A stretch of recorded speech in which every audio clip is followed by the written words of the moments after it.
But I won't speak very much about biohacking. Biohacking is what you basically can do yourself. You have to start learning about your own biology. You probably don't need to go through doctors to learn about biohacking. They are the worst people to tell you about biohacking because they tell you nonsense. Don't do it. Something like red light therapy, they will look at you, what is red light therapy? What is cold plunging? What is even hyperbaric oxygen? How does it help you? They don't believe. The neurologist will never send a child. The neurologist will never tell you, you want to, maybe your child might need a session of, hyperbaric perhaps. Because hyperbaric oxygen, if you look at it carefully, it also stimulates stem cells production, all right? Now, biohacking is basically what you can do yourself. Basically, relearning your own human biology, understanding your own biology, and I would say trying out different regimes, whether it's physical therapy, whether it is using peptides, whether it's using hormones. All this time you may need someone to guide you, but I'm not basically a biohacker or a functional medicine doctor. I rather do real, I would say, medical conditions that are critically ill. Yeah?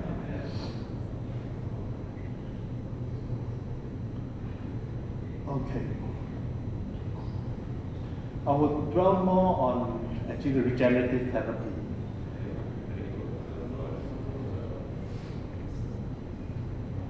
Now, everyone is very excited about stem cells, and I would say there are actually more and more stem cells being approved around the world.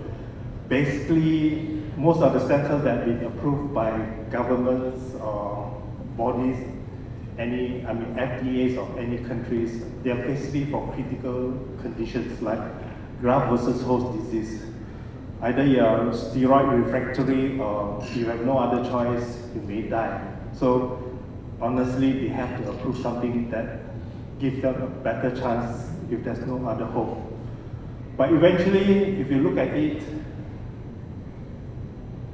if you ask them, you ask the companies and you ask all those regulators, whether it's country A, country B, country C, and if that stem cell is approved, it's basically the same stem cell that we use for intra-articular injection or even for intravenous infusion. There's hardly any difference. But they will say, this stem cell is approved for graft versus host disease in this condition. But if you ask the company, there's hardly any difference between what I supply you for anti-aging, for your intra-articular injection is the same. Even if someone says, I'm giving you an intra-articular injection of MSC for your stroke, it's the same stem cell that they will use it for graft versus host disease. So there's hardly any difference. Whatever that is approved basically means stem cells is very safe, right? It is just the difficulty of telling the regulators and everybody else it's the same cell, but why it works in all these different conditions? My answer is very simple. The stem cell is a very intelligent cell. And just like China is the manufacturing hub of the world, the stem cell manufactures thousands and thousands of bioactive substances, including exosomes. So in each and every one of you who is different, that bottle of stem cell that comes from this company will act differently in each one of you. Because each one of you have different signals, cytokines in your blood, inflammatory markers in your blood that are different. You give different signals to the factory And the factory will decide what is appropriate for your general condition, what is appropriate for your medical condition, whether it be autoimmune, whether it be a trauma, whether it be, for example, a cardiovascular incident. So whatever that is produced by the stem cell will then act differently in different patients. Though, like I mentioned earlier, they all come from the same lab, different names, that is for the purpose of marketing or for the purpose of registration. Alright? Okay. So your body decides what the stem cell will do for you. And of course, after they have discovered stem cells, they discovered all those secretions that they seen, in vesicles.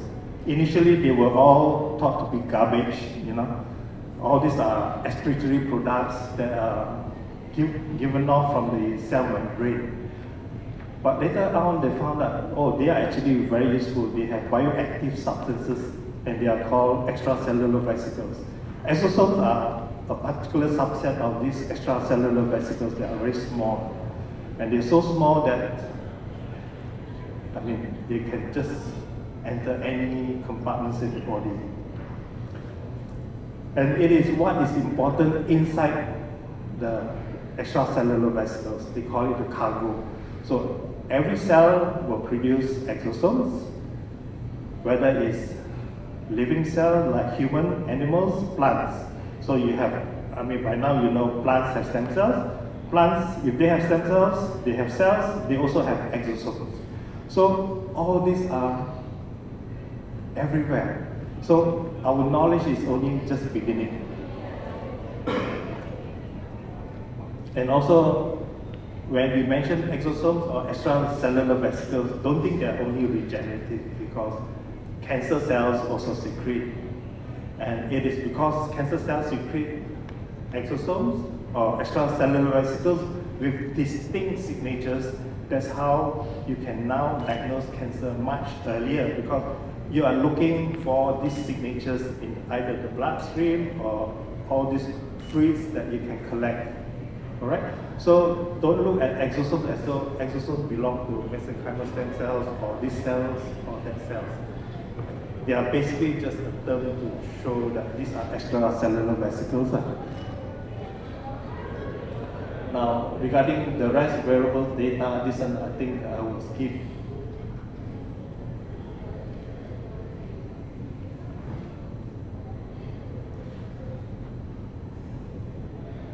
By now, you should also know all these sources of stem cells. The most common one that we use all over the world, especially in Malaysia, is from the baby's umbilical cord, because it's so easy to collect. And it's so easy to, I would say, to investigate, to do testing, all right? And they are usually thrown away. To do autologous, it is a bit more tedious. Plus, as you grow older, of course, your stem cells are not as, I would say, as powerful, as invigorating as newborn babies' stem cells. The other thing that I have more experience than a lot of people is I use a lot of cord blood. All right. Now, cord blood stem cells are actually extremely potent. Cord blood stem cells, if you collect from the cord blood, it contains different kinds of stem cells. It contains the mesenchymal stem cells, it contains hematopoietic stem cells, it contains also a lot of progenitor stem cells, that means from the organs. If you know the baby is growing inside, there are still stem cells circulating, the liver is still maturing, the kidney is still maturing, and a lot of these cells are still in the cord blood. So the cord blood is a very potent source of stem cells. And I have always encouraged mothers to store the baby's cord blood stem cells. And I have infused a lot of cord blood stem cells back into kids who stored it much earlier for a lot of other conditions, especially neurological. And they have seen improvement in cerebral palsy, even in autism. To the extent that I mean, I don't want to say it, but people are looking for a pregnant lady and say, would you like to donate to my child? You understand? So it is very, very precious. So cord blood stem cells is not just the cells, like I mentioned earlier on. We are already talking about exosomes. So do you know how much exosomes are there in the cord blood? Fantastic. They have, and most of these exosomes and stem cells, what are they for?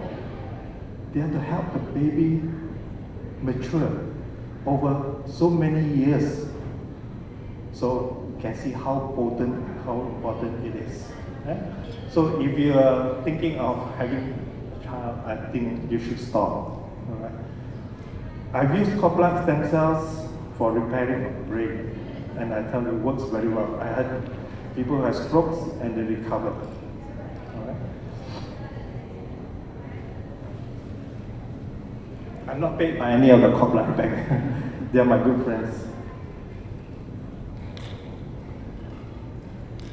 Now, I don't think anyone will be using embryonic stem cells nowadays. Most of them will be adult stem cells, mesenchymal stem cells, hematopoietic stem cells to a lesser extent. But don't think that hematopoietic stem cells have no regenerative capacity. Like I said, basically they secrete a lot of exosomes. And a lot of these exosomes have reparative, regenerative properties. Of course, the last stage, induced pluripotent. This is also coming into, I would say, into the market because depends on the, I would say, the industry. Now, Japan is very strong in iPSC. That's because Yamanaka got the Nobel Prize, and their focus is on iPSC. All right. Now, iPSC, the only problem will be the cost. So in future, I presume iPSC will be also one of the main sources of stem cells, because you can then get neural stem cells, you can get stem cells for specific organs. So this is the future. So we are moving from general to be more specific in the future. And in Japan, they have done iPSC for spinal cord injury, for Parkinson's, and it works very well, all right? Because they are much more specific. But translating it to commercial use and to everyday use will take some time.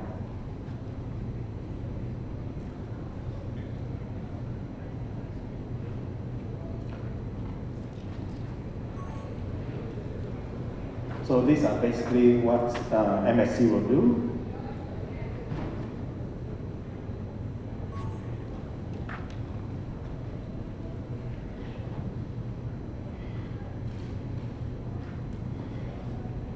MSC has been widely used mainly for musculoskeletal system, neurology.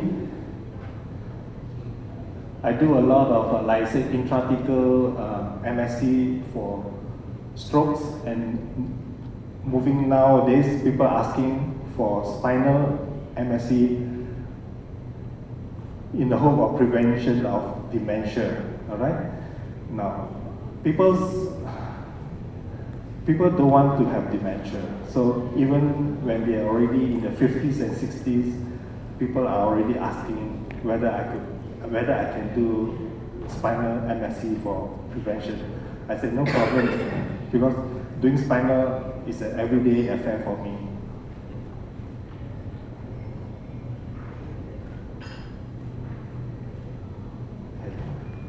This is something very interesting. This is also with regards to allogenic or even autologous. Okay. Now, this is something that's been done with allogenic. Okay. You can deliver stem cells in many ways. You can give intravenously, you can give, in this one is intranasal, all right?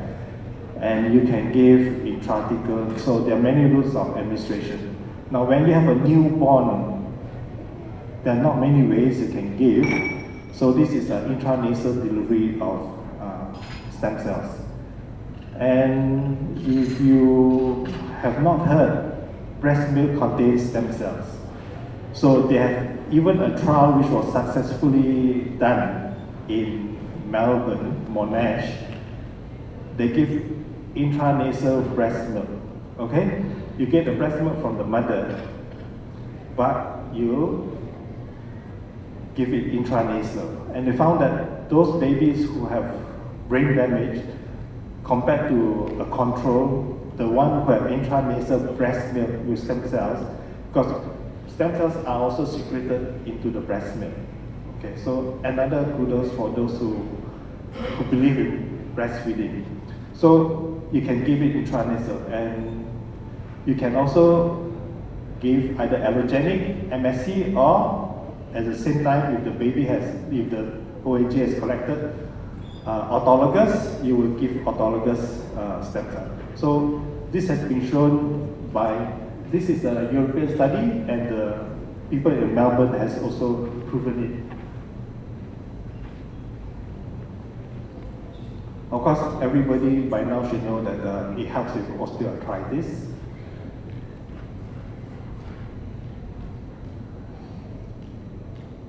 Now, intranasal is something that is coming into vogue.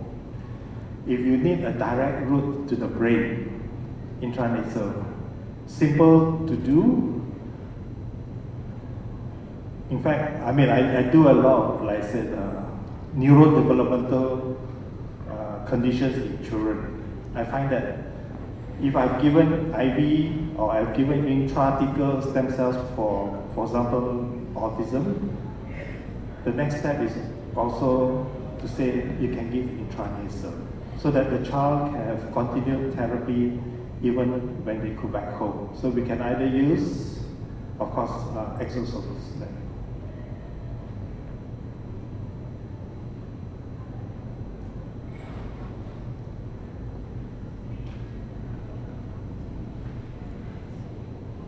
So this is the next biggest product that will be flooding the whole world, all right? Because it is so easy actually to give. It comes in two forms basically. Either it is liquid or it's lyophilized.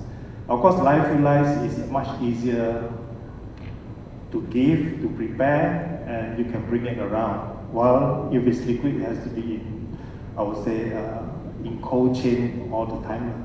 Right?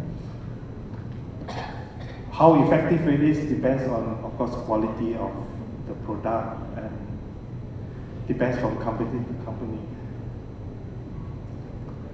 And because exosomes are so small, I like to use it for neurological conditions because, you know, the blood-brain barrier will prevent a lot of cells from entering. So exosomes is the one that will go in very easily. And I give lots and lots of exosomes. And because it's not easy to repair the brain with one go, it needs multiple therapies. Exosomes will be the way to go if your clients or your patients would want something for brain repair. You can give intravenously, you can give intramuscularly, you can give intranasal, you can make your own intranasal delivery system. So this will be the main way of giving something back to your clients easily, wherever they are. You can courier it overseas, just you have to package it in such a way that it can be accepted the other side. So this is what my clients will take home whenever they need something that they need to continue at home.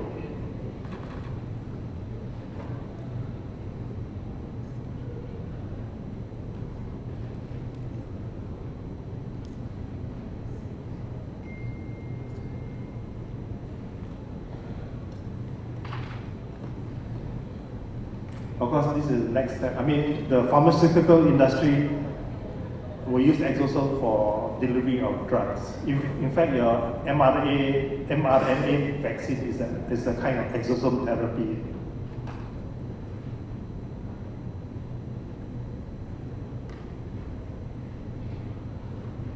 I don't normally deal with cancer, so this is just a slide.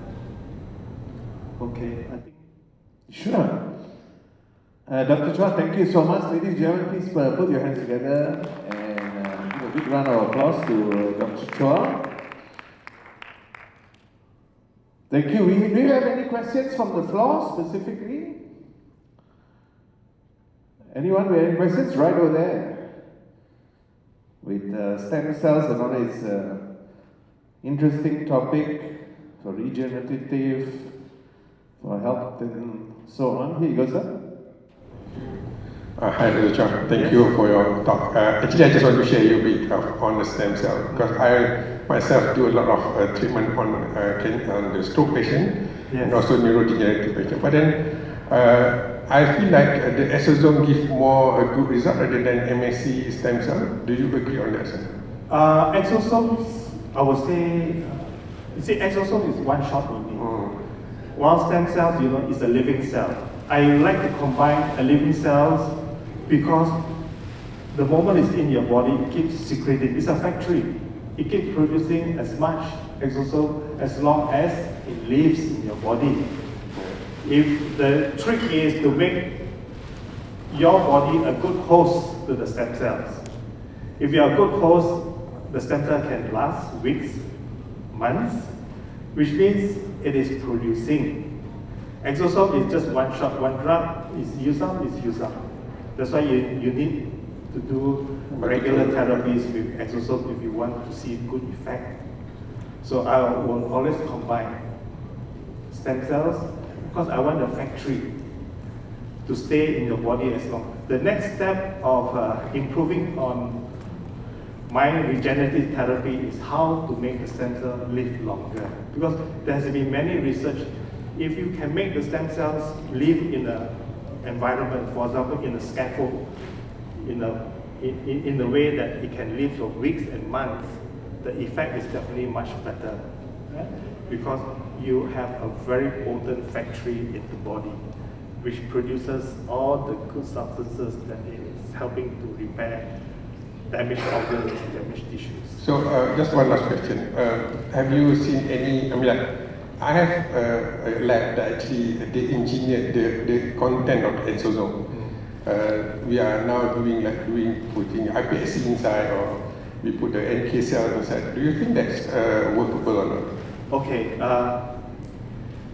you can tweak a cell to produce different kinds of exosome. Of course, all this one is into more sophisticated, labs.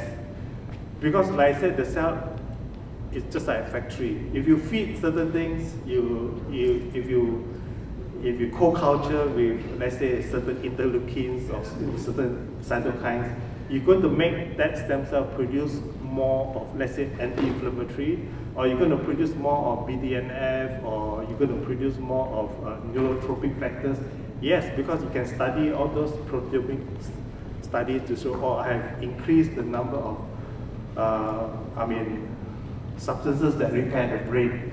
So this is all coming up. All the companies are going to do something like this.